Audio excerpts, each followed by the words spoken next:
Hello and welcome to a discussion, a flagship seminar for the AIIB conference entitled The Paris Alignment, Opportunity and Challenges. I think it could also be called Can We Beat Climate Change and Who is going to Pay for That? And we are talking, of course, at a very important moment because in the coming days, you're going to have the world's leaders, many financiers, many people, representatives from MDBs and others gathering in Glasgow who can manage to navigate the quarantine requirements, that is, to talk about whether or not we are on track to keep global warming within a reasonable, non-dangerous levels, and most importantly, who is going to pay for the transition measures needed to do that. There's a lot of focus right now on the $100 billion number, whether or not the developed world will actually find the sums needed to help the emerging markets to take the transition measures. But in some ways, that's almost misleading because, yes, $100 billion is a lot. Yes, if it doesn't come through, there's going to be a lot of reaction. But the other question is, are we going to see private sector capital flows? And are we going to see flows from MDBs and other partners to help the emerging markets and other parts of the world make these necessary adaptive moves? Really important questions. And we have such a terrific panel right now to talk about these issues from a global perspective. And frankly, that's needed because there is a danger that the green debate gets overtaken by a rather bubble mentality that people all about what happens on Wall Street, Washington, City of London, or elsewhere. And we do need to have this framed within a global perspective. So we have President Jin Liqun, who of course is president of the AIIB, talking to us. We have Mr. Ibrahim Ameer, who's the Minister of Finance from the Maldives. We have Carlos Dominguez, who's the Secretary of the Department and Governor in the AIIB in the Philippines. We have Mr. Ken O'Flaherty, who's the British COP26 Regional Ambassador to Asia Pacific and South Asia. And we also have Dame Anne Richards, who's the Fidelity International CEO. So a terrific combination of people to give us their perspectives. But I'd like to start with you, President Jin Liqun, and ask you, what do you make of the Paris alignment from your point of view? And I guess, what do you expect from COP26, the talks next week? Thank you. Thank you, Gillian. Nice to see you again. And I will welcome all the panelists to this very important flagship seminar as part of the 6th annual meetings of the Asian Infrastructure Investment Bank. As you all know, this bank was set up right after the Paris Agreement was signed off by all the participating countries. I think it's very much important. And over the last 6 years, we have tried our very best to promote the basic infrastructure and at the same time, environmental improvement, and of course, climate change mitigation and adaptation. I announced yesterday during the opening ceremony of the bank that our bank would align its financing operations with the goals of the Paris Agreement by July the 1st, 2023, with plans to scale up climate finance, enhance investments, adaptation, and resilience for low-income members, and foster emerging technologies to drive action on climate change. And actually, when I meet the media, Western media, I was asked a question, why do you have to wait until July the 1st, 2023? Why don't you do it right now? My answer is, we are doing it right now. We never stopped.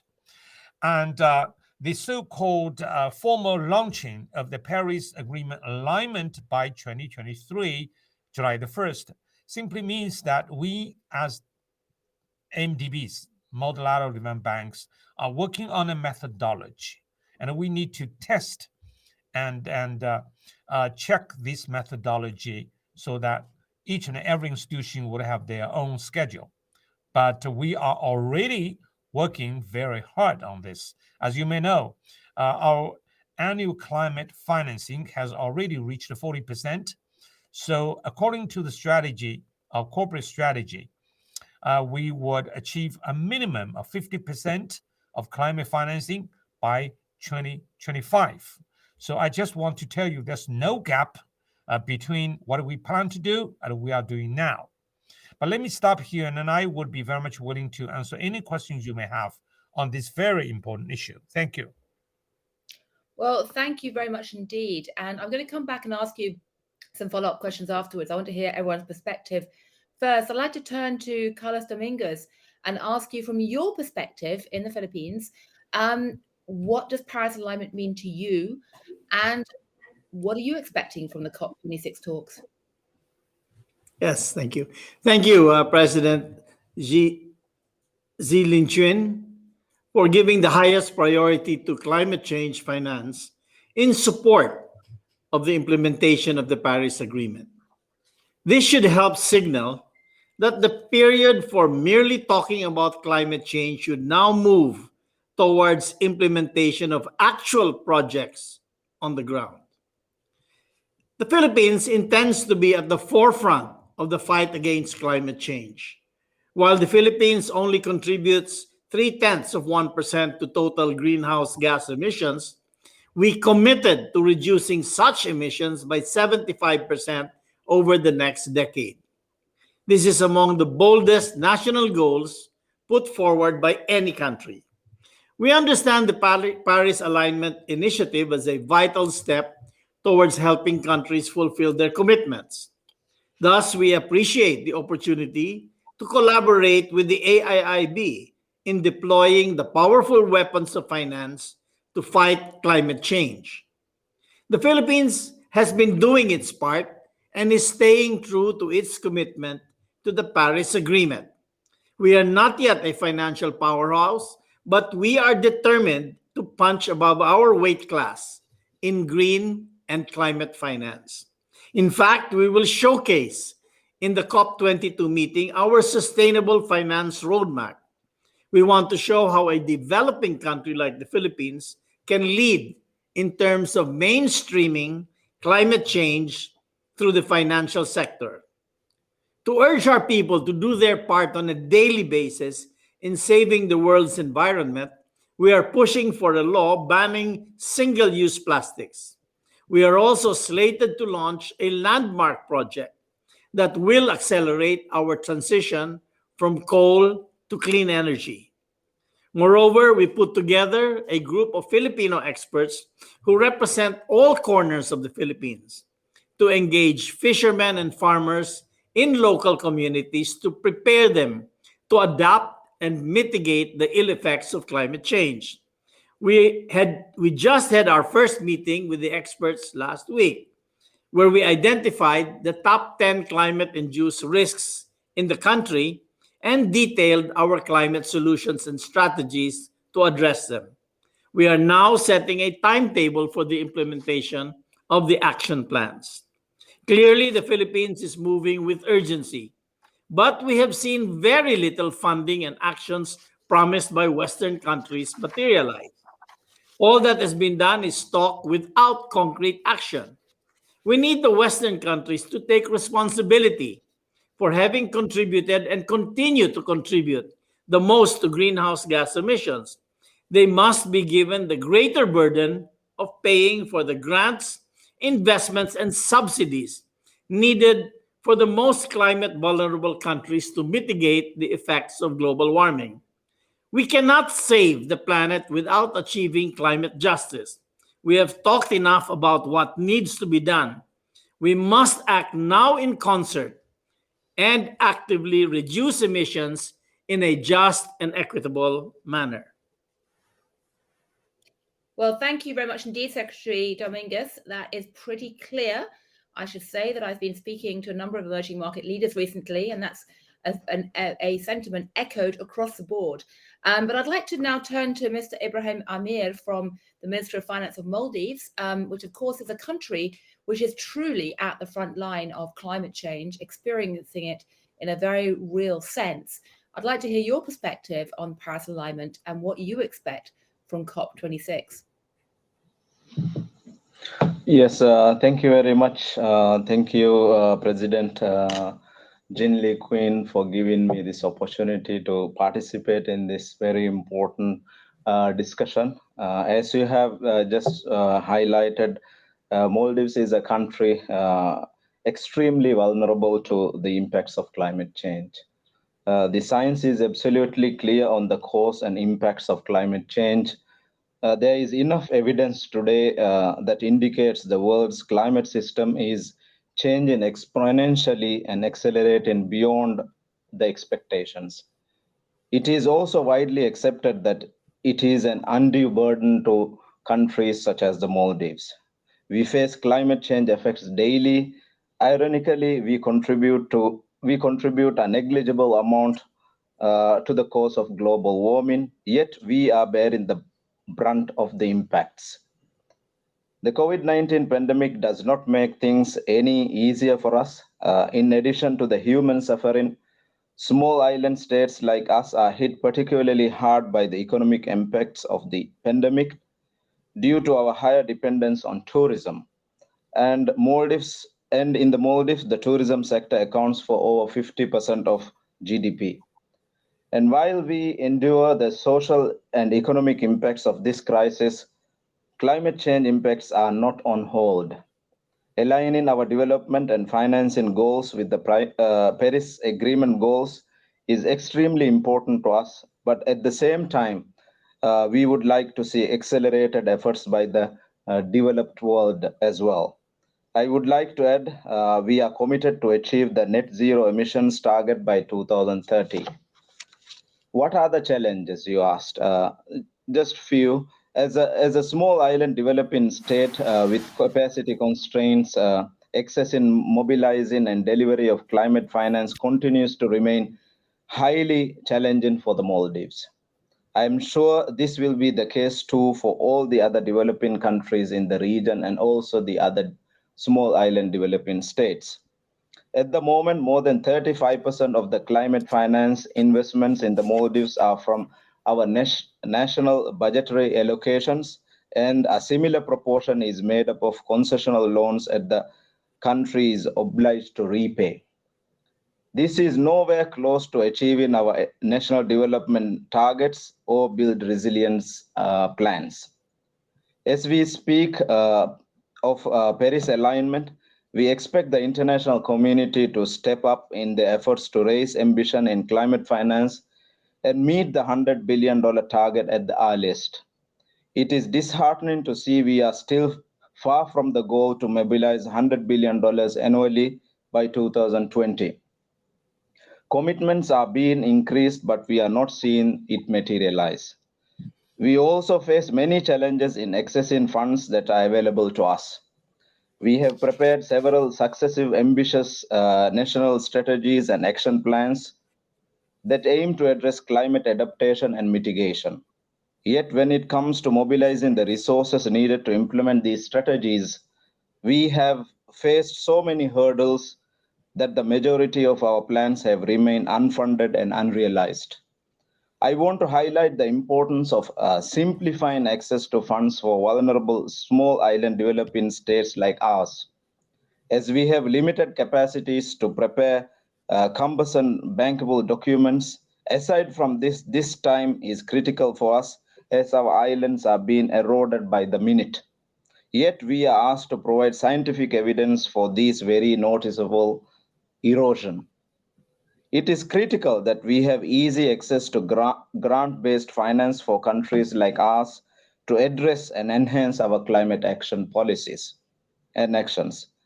We are simply not in a position to take any more loans, especially to finance the impact of climate change at the expense of foregoing our economic expansion plans. It is either a choice of financing our survival or economic prosperity. The Maldives also firmly believes that the implementation of ambitious climate action can only be achieved by the provision of adequate, predictable, and sustainable finance from developed countries to developing countries, especially for the LDCs and SIDS countries. Although mitigation actions are an important and significant pillar in addressing climate change, the Maldives, along with other vulnerable countries, have constantly been calling for the fulfillment of obligations under the UNFCCC and the Paris Agreement to seek a balance between both mitigation and adaptation financing. To this end, we would like to see more concrete actions towards facilitating grant-based finance for adaptation and resilience building in the Maldives and our initiatives like this. Thank you very much. Well, thank you very much indeed for a very forthright and very moving presentation. And I think you do crystallize the issues very clearly indeed. And I'm going to turn back later and ask you questions about what exactly you're looking for later on. But before we do that, I'd like to bring in Kenneth Flaherty, who is the British representative to Ambassador of Southeast Asia. I'd like to ask you in particular, partly what you're expecting from Paris alignment talks in Glasgow, but also where you see MDBs playing a role in addressing the challenges we just heard described so forcefully. Well, thank you very much, Gillian. Thank you, of course, to our AIIB host for hosting the seminar. It's a pleasure to be invited to speak along such distinguished guests such as President Jin, Governor Dominguez, and Dame Richards. So, as you've heard, I'm the COP26 Regional Ambassador for the Asia-Pacific region. I've been working with governments and bodies across the region over the last year to build climate action. And I think the AIIB confirming a date for Paris alignment is a real landmark commitment that really will be welcomed across this region and will put it among the leading MDBs at COP26. So I wanted to particularly welcome President Jin's leadership on this particular important agenda. As COP ambassador, I've recently traveled across the region to see AIIB members, including Pakistan, Bangladesh, Sri Lanka, Maldives, Nepal, and the Philippines. And I think that these engagements have shown that there are extensive funding gaps for sustainable infrastructure and climate finance across the region, as we've just heard from some of our partners. Now, the AIIB is already a trusted partner to many of these countries. It's financing sustainable infrastructure, promoting clean growth, and that really matters as the MDBs are uniquely positioned to de-risk investment opportunities, to be leveraging financing from the private sector, and they employ high standards to encourage economic growth, which is both sustainable and is. Now, for our part, in response to feedback from the MDBs and their clients, the COP presidency set out priority areas where urgent climate action is required by the banks ahead of COP26. And I'm pleased to say the MDBs have responded by further scaling their climate finance volumes, actively supporting adaptation and mitigation measures. And the AIIB's 50% climate finance target by 2025 is leading among the MDBs, and banks are working now to mainstream nature and biodiversity into their operations, building on the findings of Professor Dasgupta, who's speaking at the AIIB annual meetings. I'm pleased that the banks are driving up the proportion of adaptation and resilience financing in their climate finance. We just heard how important that is for countries such as the Maldives. And banks are increasing efforts to mobilize private capital for climate, where work has to be accelerated rapidly. And across all of those, the fundamental backstop of MDB climate action has rightly been Paris alignment. That will mean that the banks are aligned with the long-term needs of their clients and the realities of climate science. It's a huge undertaking, and the banks will need to assess every project's fit with nationally determined contributions, or NDCs, with specific Paris standards and with climate resilience. But it will also open exciting new investment opportunities, which will ultimately be more sustainable and which will drive green growth in the countries concerned. And that's why announcing an alignment date is so important for the AIIB. And I'm glad the bank will be able to showcase this and their wider climate work at COP26 next week. But we do need to look beyond COP26 and see the other challenges on the horizon. And for me, I would see two that are particularly relevant for our discussion. The first is a practical one. The Paris alignment will be difficult to implement. All MDBs will need to put effort into ensuring they have the right staff with the right skills and the right incentives to ensure that Paris alignment is more than just a slogan, but is a real way of doing business. And also cross-MDB transparency and coordination will be key to effectively implementing alignment. President Jin's commitment to this important agenda is really clear. The second, of course, is on stimulating the demand side of the equation to make sure that MDBs are able to connect their capital and that of private financiers with bankable projects that are Paris aligned. The MDBs must continue to catalyze a pipeline of bankable projects in this new context. And again, the AIIB has the potential to play a leading role, building on the experience of its project preparation special fund, which is helping client countries identify and develop project proposals for sustainable investment. So once again, it's a pleasure to be with you today. And on behalf of the UK COP26 presidency, I strongly welcome the AIIB's commitment to the climate agenda. Thank you. Well, thank you very much indeed, Kenneth Lady. And I'd like to bring in Anne Richards now, or Dame Richards, because we've heard a lot about the need to basically mobilize private finance alongside the MDBs. I guess that means the need to develop blended finance projects or find other ways to get private finance moving into the emerging markets to support this. In many ways, you know, if private finance did move, we'd be talking about trillions, which would completely overwhelm or dwarf the 100 billion or so people are talking about in Glasgow. But I'd like to ask you, Dame Richards, what do you make of the current debate around COP26 and Paris alignment? What are you expecting? So thanks very much. And it's a huge pleasure to be with you all today. And I really would like to thank the AIIB for inviting me to speak and giving me the opportunity to hear directly from some of the people who are very much at the centre of what the implications if we don't get this right are. I think it's an absolutely critical juncture that we find ourselves at.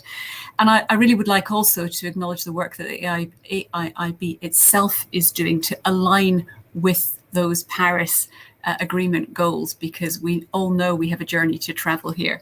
I think I'm going to echo many of the points that have been already made, albeit from the perspective of a firm whose role is gathering largely small pots of money from individual investors and taking that through and investing it into the real economy. And it's that connectivity where we find ourselves at the center of some of these flows of capital from individuals, from the asset owners, all the way through to trying to find ways to funnel that money towards these bankable projects. And it's not always straightforward.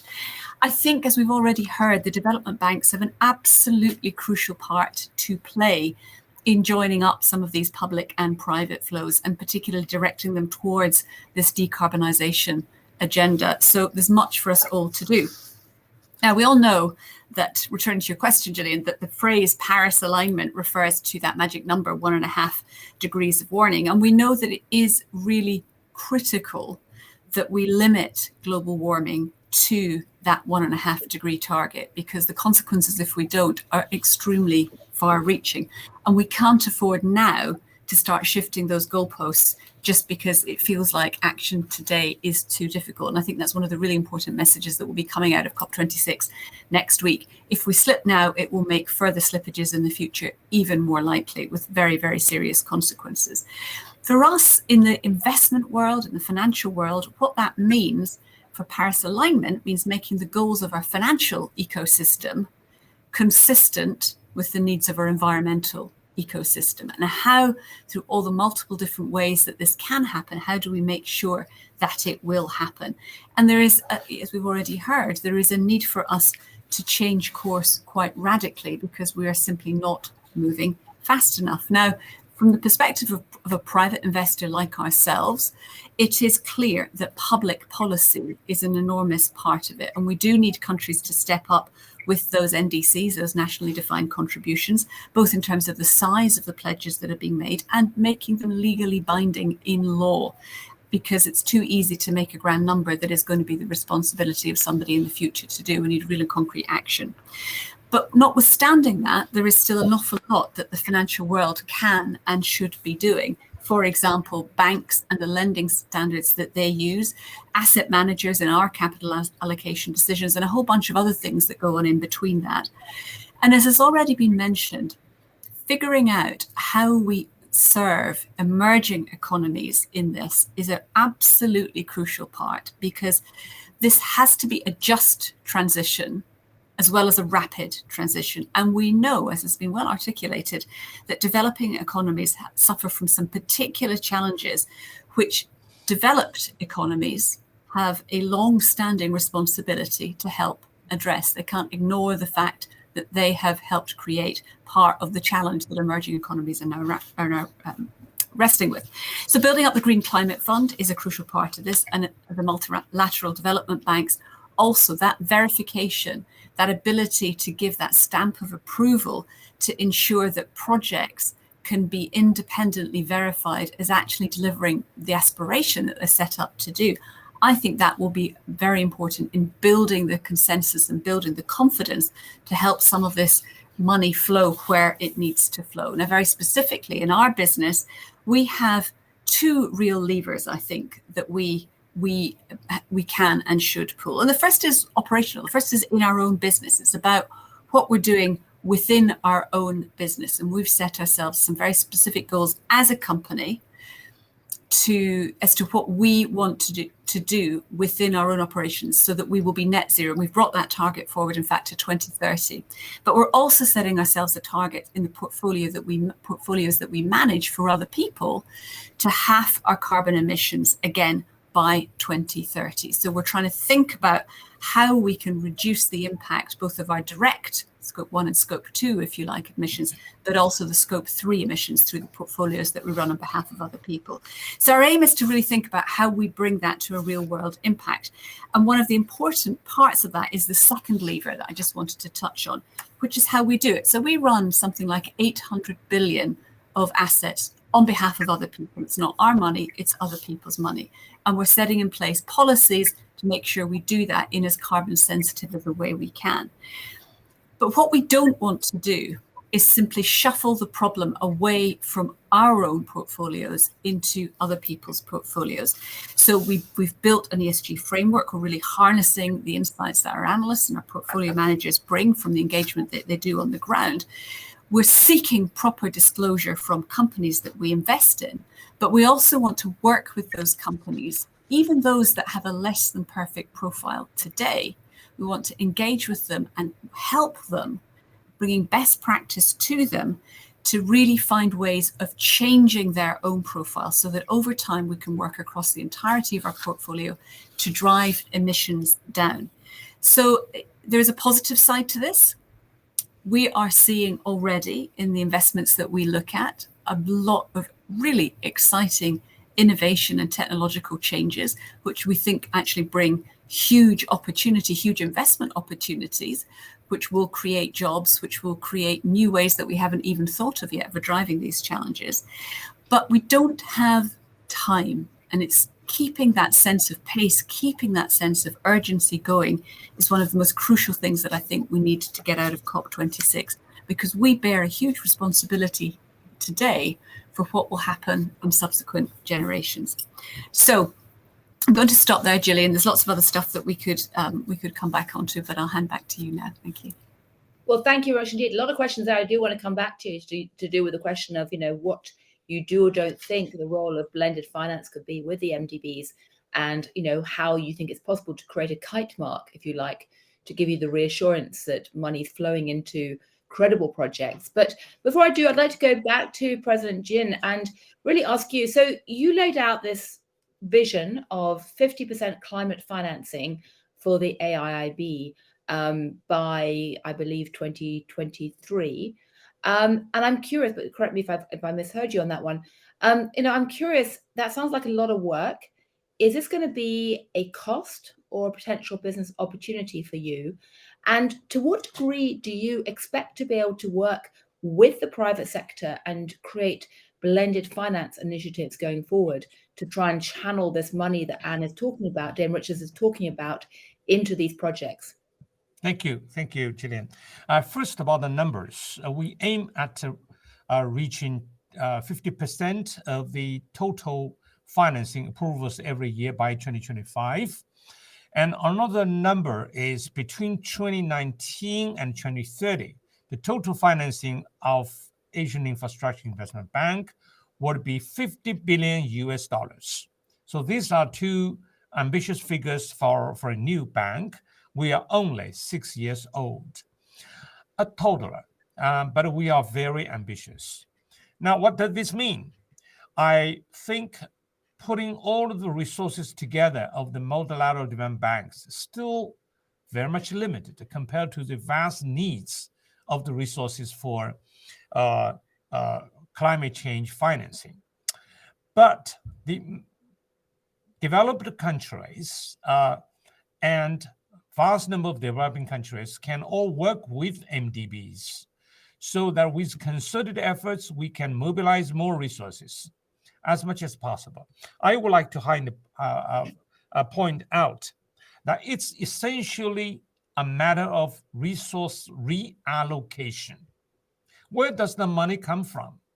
The money is there, and money might be floating around the globe every day. We have lots of resources, private sector, and the money might be spent here or there. But if we really understand the urgency of climate change mitigation and adaptation, if we really believe this is an existential threat to the human society, resources reallocation is a must. And secondly, we should not take this as a kind of expenditure. It's investment. It's investment in the future. It's investment in the sustainable economic development, because we could expect very high returns in terms of the sustainable economic development, reduced natural disasters. So we should understand this and should not be sparing in our efforts, not penny pinching, in our efforts to invest in the climate change mitigation and adaptation. Private sector resources could be mobilized to the extent possible, but this also calls for the enabling environment, macroeconomic policies and regulatory policies, which can facilitate the investment by the private sector in the climate change financing. I think one thing is very important. We should not think climate change financing, investment in these areas would be a trade-off with economic growth. They are not trade-offs. They reinforce each other, because only when we invest in climate change mitigation and adaptation could we ensure smooth, sustainable economic development. On the other hand, we all know that financing for climate change would imply there would be a lot of new technologies which could be used to help us reduce the GHG emissions and keep the Earth from warming up by 1.5 degrees Celsius. So all this, in my view, requires the changing of our mentality. We should break out of the straight mental jacket that if we do climate change investment, that would be a problem for the economic growth. So I think if we can work out all these issues and truly come to understand that climate change financing and economic growth go hand in hand, I don't think financing is really a problem. But finally, I would say developed countries should be willing to transfer financial resources and technology to the low-income countries. Let me stop here. Well, absolutely. Well, I'm going to turn to Secretary Dominguez in just a moment. Before I do, though, President Jin, I'd like to ask one question for my own clarification. Does the AIIB do blended finance initiatives at the moment? Are you using the AIIB money to provide, say, wrappers or guarantees for private sector flows? Do you imagine that to happen in the future? Let me say, it's not guaranteed. We co-finance with other multilateral development banks. We work with the private sector companies, and we also work through the private sector, through the international capital market to enhance the investment in climate change mitigation and adaptation. So all this, I think, has already making a difference and having impact. And I think we can go on and working along this line. And I believe the private sector resources could be mobilized when the private sector investors see that this is really very much important. Another point I like to highlight is that we set a great store by the ESG company related in investment. And we prefer to work with those private sector companies who are committed to climate change financing. And I think this can encourage more companies to adopt ESG as the standard of operations. And I would say this could be a silent moral persuasion. We work only with those companies who are committed to climate change financing. Right. Well, Secretary Dominguez, I'd like to bring you in here because you made a very passionate appeal to developed countries to recognize their moral imperative they face to provide support and financing to emerging market countries like yourself. I'm curious, if you were a betting man, do you think the $100 billion will be emerging at the COP26 discussions or not? And if it doesn't, what will be the reaction in places like yourself? Do you think you can attract private capital instead? Financing policies incentivizing green and renewable investments, supported by a complete policy framework guiding government action, eventually affect the bottom line of private businesses. These financial policies can be powerful instruments to encourage enterprises to be more conscious of their effects on the climate. In the Philippines, a green force of agencies led by the Department of Finance and the Central Bank has built a sustainable finance ecosystem to synergize public and private investments in green projects. The roadmap also sets guiding principles that will create the environment for greener policies. We are hitting the ground running with simultaneous initiatives to demonstrate that much can be done by clear and coherent financial policies that give primacy to the environment. We hope our sustainable finance roadmap will inspire other developing countries towards adopting an appropriate finance policy that will help reduce carbon emissions. Well, thank you very much indeed. But I'm curious, are you optimistic that we will see meaningful contributions from the developed world to the developing world in Paris? I'm sorry, in Glasgow? We want to see from the COP26 meeting a clear transition to the Paris Agreement from being a platform for discussion to a springboard for concrete action. This is the 26th time that the COP will be meeting, yet little action has been taken. Nothing would please us more than seeing the countries that emitted and continue to emit the most greenhouse gases to accept the responsibility of financing the transition to carbon neutrality. The Western countries have avoided the pain by buying their way out of their global obligations, offering developing nations money for making the carbon reductions they themselves are unwilling to make in their own economies. Because of this, very little has been achieved in mitigating climate change. We wish to see all nations in the COP26 meeting affirm the need for climate justice. Those who have polluted and continue to pollute the most must bear the largest financial burden. Well, thank you very much indeed. I'm sure Minister Ameer would agree with those sentiments very strongly. I'm curious, though, in the case of the Maldives, to what degree are you seeing help from the MDBs? And are you hoping that private sector capital flows could help finance the transition measures, in partnership with MDBs through blended finance and other techniques?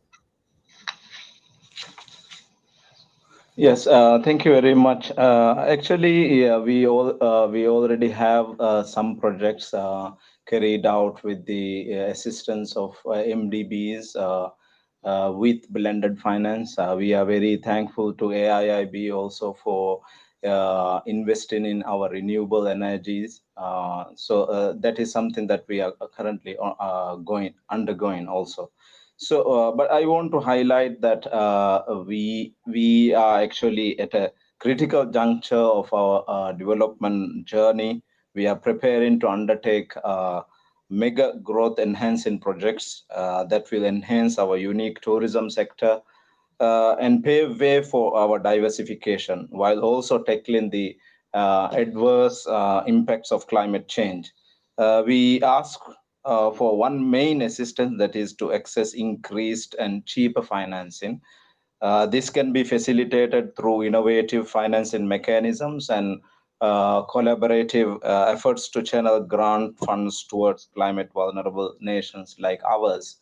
Actually, as mentioned by President Jin, these investments are actually investments for the future. We are investing to reduce natural disasters. We are investing in securing our islands. Right now, what is happening is actually this is the third year of me being the Minister of Finance here, and I have been participating in discussions like this for many sessions like this. And I have been telling the importance of climate finance, green finance, blue finance, and everything else. We have very catchy names for everything. But actually, nothing is really happening. As we speak, the islands in the Maldives are eroding, and we cannot really wait for tomorrow when the financing, hoping that the financing from these developed countries will come. So we are forced to really invest through our budget, really. And as mentioned by other speakers as well, these effects are not really because of the policies or actions by countries like ours. So we are really asking for help in not on mega projects or investing in other bigger infrastructure projects. We are actually seeking funding, cheaper funding for investments in climate adaptation policies, in building our resilience, in coastal protection of our islands. You see, actually, I would like to say that, highlight that the current financial ecosystem is not really consistent with the environmental ecosystem. I've been advised by many other people to go for green funding bonds, blue bonds, or other ESG. There are many colors, and at the end of the day, you see, as the Minister of Finance, I would want to see the what is the cost of this borrowing. We go to the market and label it as green or blue, but at the end of the day, the cost is still the same as any conventional bond, So these are actually marketing tools. So I think we need to move away from these and do something on the ground, because as we speak, countries like Maldives, we are being challenged by the climate change. What is happening on the climate change front? And I think, you see, Maldives is a small country. Yes, we are faced with climate change effects. But I think there are many other countries, big countries, developed countries, who will face the similar challenges, similar effects of climate change. So we cannot just say that, okay, Maldives is a small country, we will we will not, bigger countries cannot be content with it. So I think we need more action than words, Thank you. Well, I think that's a common theme, and you're very polite, but your sense of anguish comes through very clearly. And I'm curious, Ken, Ambassador Flagship, I'm curious. I mean, you've heard the anger and the frustration, and in many ways, a sense of betrayal from the emerging market countries in Asia. Does that match up with what you're hearing? Do you have much hope that COP26 is actually going to address this?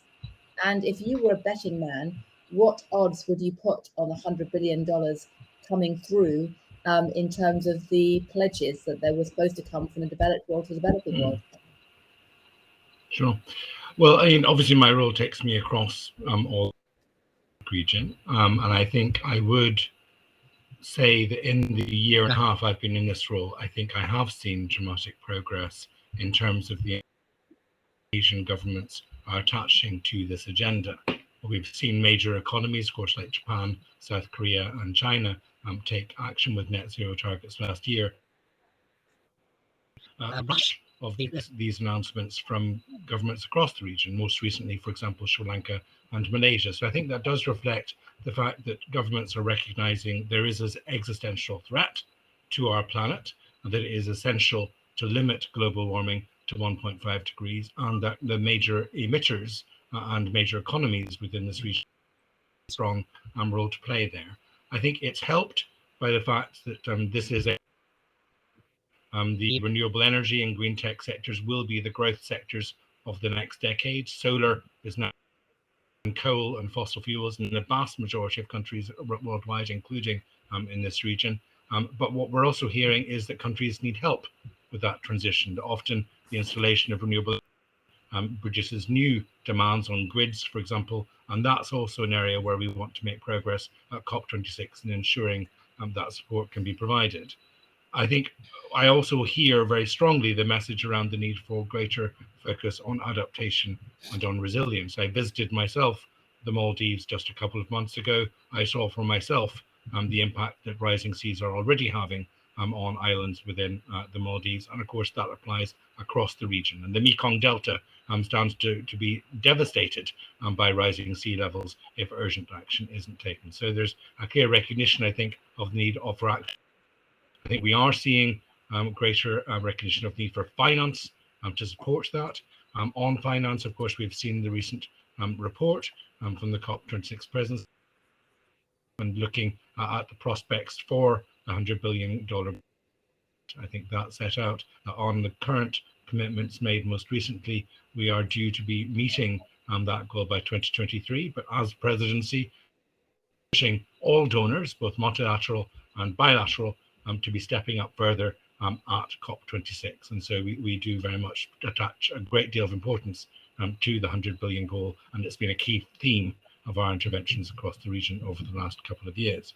And I think it's also, as others have noted, not billion public finance. We also have to make sure that private finance is leveraged. I'm sure Damon will mention that in a moment. But also, I think the point of access to finance, which has been raised by ministers here today, is also crucially important. And we have been working with Fiji to develop concrete proposals around improving access to climate finance for particularly the small island vulnerable states. At the moment, there are too many different rules. It takes too long between the project request and the actual disbursement of funds for countries to actually use these funds meaningfully. And so we very much recognize that as a challenge, and we hope that the work with Fiji would answers. And then finally, I think there's also a collaborate together on the solutions to climate finance, adaptation, mitigation. But there are also huge sectors which need to decarbonize, for example, in the transport sector and expanding the use of zero emission vehicles. And that's another area where I see a real appetite across Asia for taking our cooperation worldwide further. And again, those are areas where we at COP26. And finally, I would note that we do have a need to reach solutions on some of the outstanding parts of the Paris Agreement, including the Paris Rulebook, Article 6, ensuring that there are carbon markets which are able to support global efforts to tackle climate change. And I see a lot of interest from our Asian partners, and I do hope that all will show the necessary pragmatism and compromise to help us as presidency ensure success at Glasgow. Thank you very much. Right. Well, thank you. That's fascinating. I mean, I'm just quickly curious before I turn to Dave Richards. I should say, by the way, that anyone who wants to ask questions, you can go ahead and do that. Please do put your questions across and we'll pull them together for the last 15 minutes of the session. But before I turn to Dame Richards, I'd like to ask you, Ken, in particular, excuse me, you've talked about the need for collaboration. Is there enough collaboration at the moment between the World Bank, Asian Development Bank and AIIB And if not, what could and should be done to foster that? I think that there's already, of course, a great deal of cooperation. I think of the roles that we would hope COP26 will help take forward, and indeed to come, will be encouraging that cooperation. I think we're seeing a commitment from all these organizations to take strong climate action, to be supporting countries on their paths. But I think one area which I mentioned earlier was access to finance, and there, if the banks can cooperate together to simplify rules, to provide clearer procedures, perhaps quicker procedures, I think that's one particular area where we as presidency would welcome particular progress. Thank you. Right. Well, that's a good way to bring on Dame Richards here, because you're sitting on top of a large amount of money, and I'm curious, what would enable you to channel that money into the emerging markets to support adaptation and climate projects more effectively? Do we need to have the MDBs coming together with blended finance initiatives? Do we need to have some kind of tight mark system to give a stamp of approval to green projects, to give you the reassurance that this is green, that isn't? Would you prefer to see other ways to channel the money? How optimistic are you that any of this is actually going to emerge at the COP26 talks in Glasgow? Well, I think the first thing to say is that there are numerous different strands underway trying to look at practical solutions that solve some of those problems that you've just outlined. I mean, I have to say, it sounds like we sit on top of a large amount of money. It is other people's money, and we have to do with that money what they want us to do with it. We can't just put it where we happen to think is a brilliant idea. It has to be done within the constructs. And so there's a chicken and egg situation within that. The more confidence we have in the investment opportunities there, the more it is easy for us to talk to customers about potentially redirecting some of that money there. Very struck by the comments about the cost of borrowing from the finance minister of the Maldives, to the cost of borrowing to do some of the basic infrastructure stuff, shoring up coastal defences, preventing erosion and that sort of thing. And I think that highlights a broader and very real challenge, which is the cost of borrowing to the emerging world right now remains too high, and we have to get imaginative about ways to get around that. One of the reasons why it is so much higher than for a typical developed market is because of the perception that the currency risk is higher and that the political risk is higher. So to the extent to which we can use those broader infrastructures, whether it's through development banks, whether it's through World Bank, to mitigate, not necessarily all, but some of those elements of political and currency risk, to bring down the overall cost of borrowing. I think that's a really important thing that we shouldn't lose sight of. One of the things that financial markets are great at is packaging up risk. So if we can find ways through blended finance, through structured products, of making sure that those with the most appetite for those kind of risks are willing to take that risk because they believe they'll be rewarded for it, then we can start to redirect some of the capital in those ways. So I think that is really important. And I think I would stress the World Bank, the IMF, and the regional development banks, the multilateral development banks, have a huge role to play in helping us do that. I think something else, though, which will really help with the transition here, and we are talking about a transition in many cases, the transition will be immensely helped if we get a functioning carbon offset market. Now, ultimately, it would be better if we had a single global realistic price for carbon, but I think we're a long way off having that.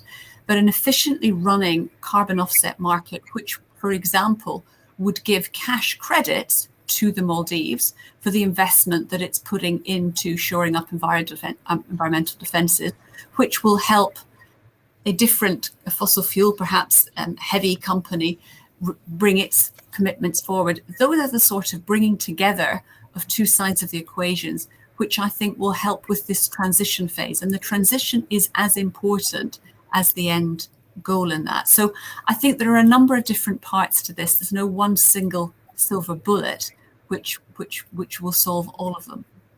Right. Just before I turn to the questions from the audience, we got terrific questions here. A couple of practical follow-ups for you, Anne.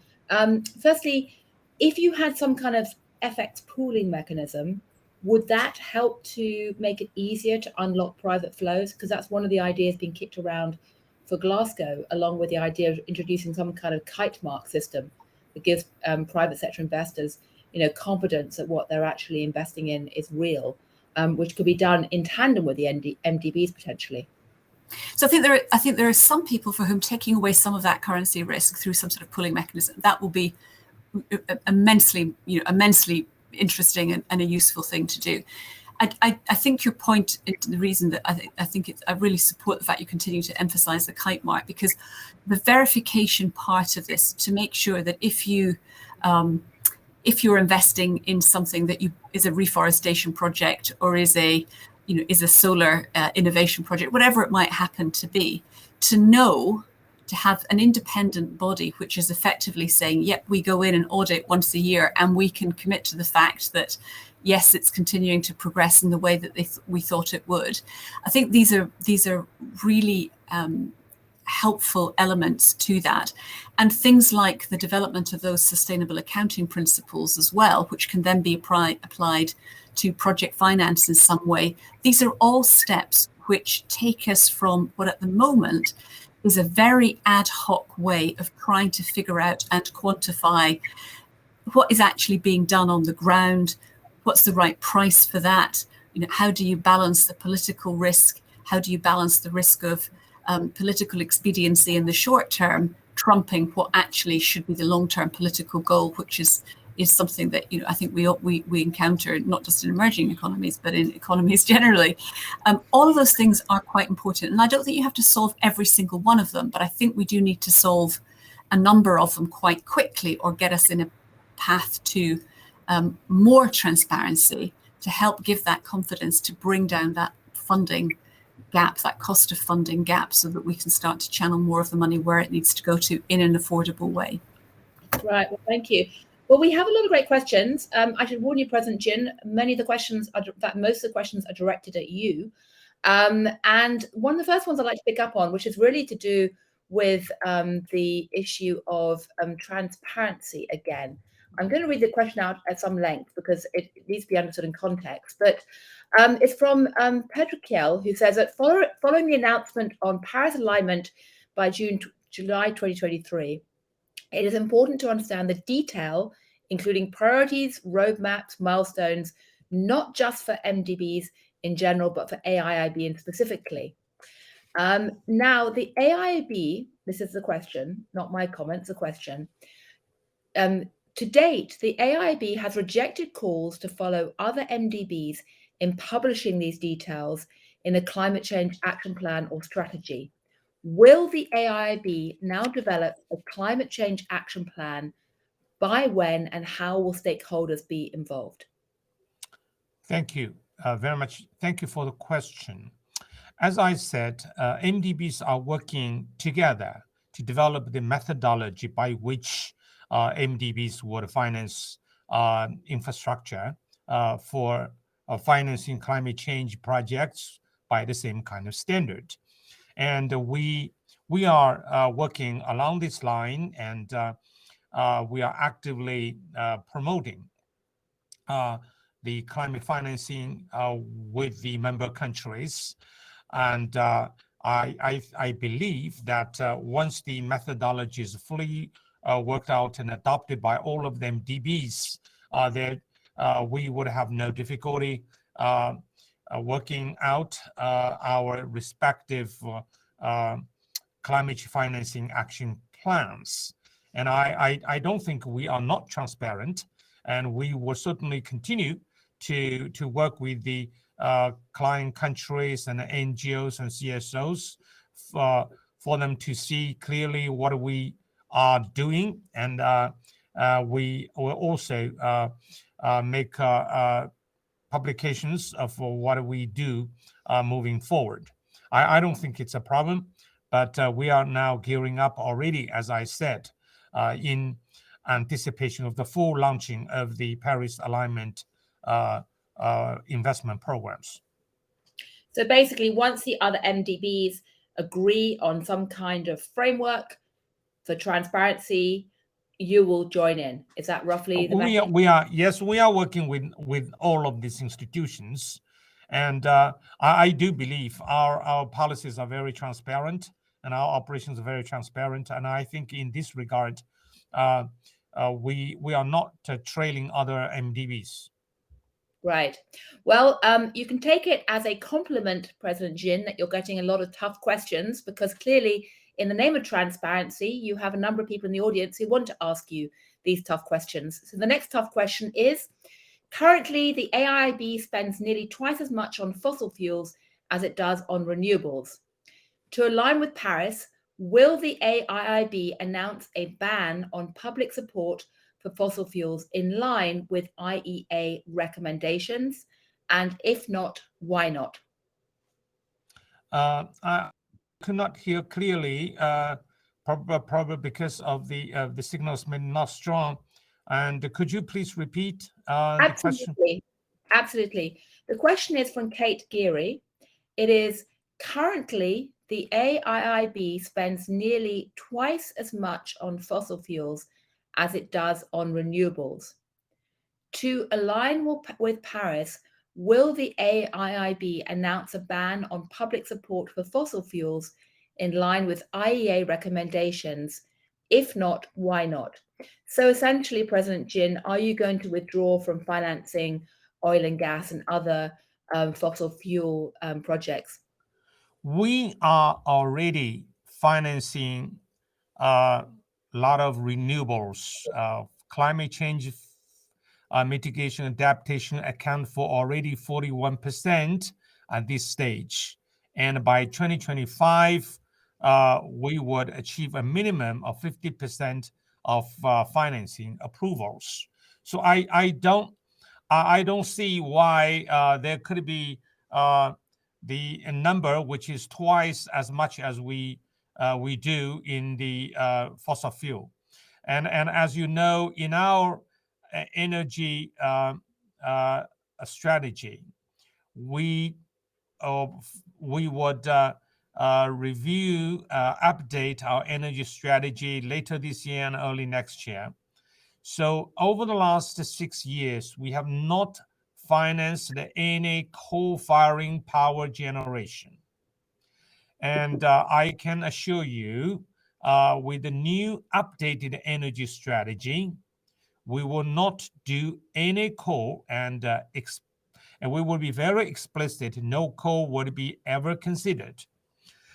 This is the first point. As for gas, we would be helping the borrowing countries to smooth the transition to low carbon and to net zero. At this moment, it may not be realistic to ban all the gas projects.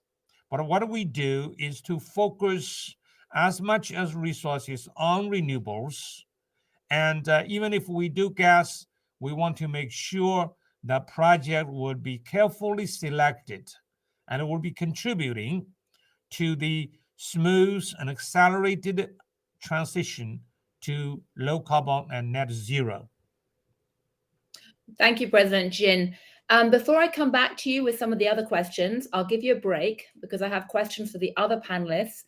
We have a question for Dame Richards, which is, Western pension funds total around $300 trillion, but they don't as yet recognize SDG investments as asset grade or even green ones. So the question they have is that, is there any progress in making these types of investments basically to fit into investment grade investments? So, I think another great question, that when you see the large sums involved, you think, my goodness, if we could accelerate things, if we could turn some of that money towards different purposes to where it's currently invested, perhaps we could solve all of the world's problems. And of course, there's an element of truth in that, that there are regulatory and other things which can get in the way of even pension fund trustees being able to put the money to work in ways which might be perceived of as being greener. But as we advance for example, with the sustainable accounting principles that I mentioned, with the possibility of the verification framework or the kite marking that you talked about, I think that will free up and open up options. But we must remember people do deserve a degree of certainty and security about the savings that they themselves as individuals, because that's actually what sits behind all of those individual pension pots. They also require some security over that. So we need to make sure that there are the right tramlines, the right safeguards around about that, so that we can, on the one hand, build those appropriate, risk-appropriate portfolios for those individuals, but where we can, channel those flows to some of the things that are necessary for the long-term health of the planet. And I think, country by country, regulator by regulator, there are multiple different things which are inching ahead on that. But there's clearly scope to do more. The final thing I'd say on that is that I've been working across the pensions industry for nearly 30 years now. I've never seen anything like the degree of commitment and intent and collaboration to what is going on that we're seeing over this issue at the moment. Chance of achieving progress than at any time I've ever seen in my investing career. But these are difficult, thorny problems where the devil is in the detail, and it isn't just as simple as saying, why don't we unleash all of these other people's pension fund pots towards these projects? We need to make sure that that money is appropriately safeguarded and looked after, and it can be oriented more in that sense, but it needs to be done through the proper channels. Right. We've got a question for His Excellency Ameer and Secretary Dominguez from Eduardo Toina, which says that, would you look favorably to blended finance solutions, including ICA guarantees, state guarantees and others, being provided as part of the $100 billion commitments that hopefully will emerge from Glasgow? In other words, if the $100 billion commitment ends up being more in the form of blended finance rather than direct grants, would you regard that as a good or bad thing? Perhaps I can start with Minister Ameer and then ask Dominguez. Yes, thank you very much for that question. Actually, right now what is happening is that very high cost funds are financing is available for even countries like us for investments in climate change, adaptation, coastal erosion, and other things.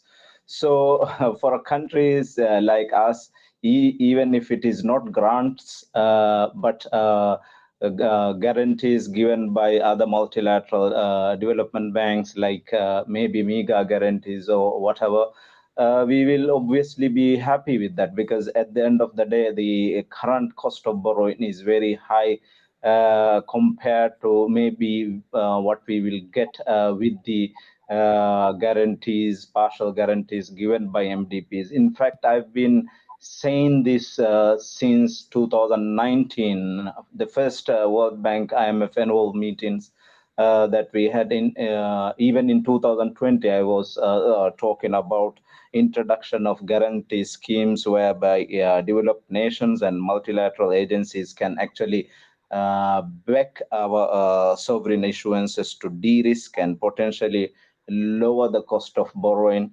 for countries like us with ambitious climate agendas. And actually, if the investors are demanding, these can be linked to specific projects like investing in coastal protection and mitigation projects.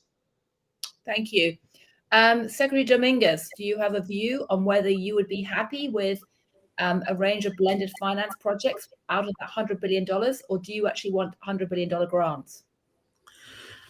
Actually, when you talk of climate finance, you cannot limit it only to loans or grants. Okay. In my view, climate finance has to be a blend of, has to have three goals.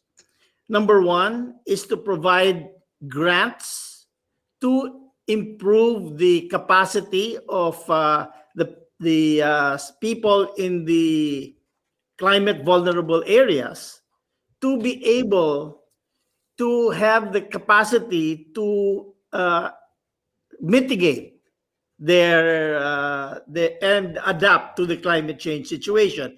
And those grants mean providing education, providing assistance for communities to help themselves.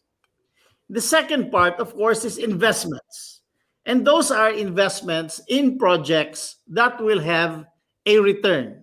Like, for instance, if you invest in solar-powered systems, so that investment is important. But the third element of climate finance has to do with subsidies. There will be a transition period from the time an economy or a community starts using renewable energy to eliminate their power plants, for instance, that use coal. So a subsidy element has to be involved there. Now, I don't believe that there should be a tap where everybody can fill his bucket. I think there should be accountability on the part of the user of those funds as well, because after all, those funds come basically from investors and taxpayers. So there should be accountability on their use. But the fund should be used, I think, at least in three ways: grants for capacity building, investments, and third, for subsidies to cover the transition periods from coal-fired power plants, for instance, to clean energy. So a blend is necessary, and accountability is also very important here. Well, that's fascinating. Well, thank you for that very clear answer. We haven't got a lot of time left, but I'd like to pick up on a couple of questions for President Jin. And your pledge about transparency has clearly animated and excited the viewers, because we have more questions about the transparency of the AIIB. So let me pick up the two questions here, and I'm going to put them together because you may wish to, and I'll repeat them. We have one question, which is from Nasrul Islam, who says, it's said that climate change is changing faster than normal, and that essentially we have the business as usual scenario for the climate change, and then we also have the scenario where essentially there is action. So the question that he asked is, will the AIIB take the two scenarios into account in their financial and economic modeling? So is the AIIB producing internal models to look at both what happens with business as usual and to look at what happens with climate mitigation? So that's the first question. And the second question about the AIIB is in relation to, let me find this, very interesting question about the degree to which people can actually go on the website of the AIIB and actually look at whether or not what is actually climate finance. Maybe you can answer that first question about your modeling, and then I'll find the second question for the AIIB. But President Jin, so will you incorporate different projections in your modeling for the future? As I said, when all of the MDBs develop the methodology, it's a lot easier for all of these institutions to ensure that all of the projects we financed will be Paris aligned, and it will be easier for the people to see what all these MDBs are doing. So I think it's reasonable for people to expect improved transparency. Now, as for the investment programs we finance, I want to highlight the point that the investments are not to be done in a business as usual manner. We believe it's very much important for us to finance the infrastructure projects with new approach, taking into serious consideration the impact on the environment. And we want to make sure all those projects would be conducive to climate mitigation and adaptation. We can use the new technology. We call it technology-enabled infrastructure, that the infrastructure financed by us will not just be cost-effective and be environmentally benign and good for the environment mitigation, but also in operating those basic infrastructure projects, we can expect improved efficiency in energy use and promoting the economic development and social development by a new innate technology-enabled infrastructure. So it's very clear what we do is not business as usual. And we would continue to develop new approaches to finance the basic infrastructure projects. Let me stop here. Right. Well, last question is from Stephanie Jensen-Cornier. And again, as I said, President Jin, you can take this as a compliment that so many of our audience want to ask you questions about transparency and what the AIIB is doing. But the question from Stephanie Jensen-Cornier says, thank you for your interventions. Kenneth Lahidi referred to the importance of transparency. How will the AIIB clearly identify projects that fall within the climate finance category on their website? As a reference, the AIIB probably has committed $7 billion on COVID-19 recovery facilities, but these projects are divided into different categories, and one must read the project descriptions to understand whether they are actually included or not. So, will the AIIB include climate finance targets in a way which will be easier to identify? To put it, simply, will anyone going on your website be able to see what is climate finance?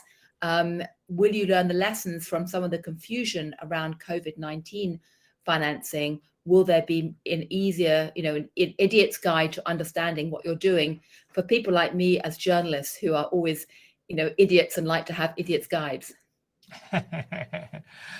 I would say climate financing is a little bit different from the financing for COVID-19 and the vaccine access. They are not the same thing.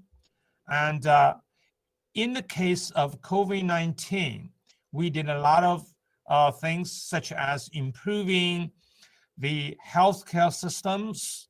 And early in the stage, we provided the necessary medical equipment, protective gears, masks. And later on, we moved to more long-term assistance to the developing countries so that their healthcare system could be strengthened, not just to be able to deal with the current COVID-19 crisis, but we also be able to deal with the future pandemics. And the vaccine financing and also could be distinguished between vaccine access or developing the manufacturing capacity to develop vaccines.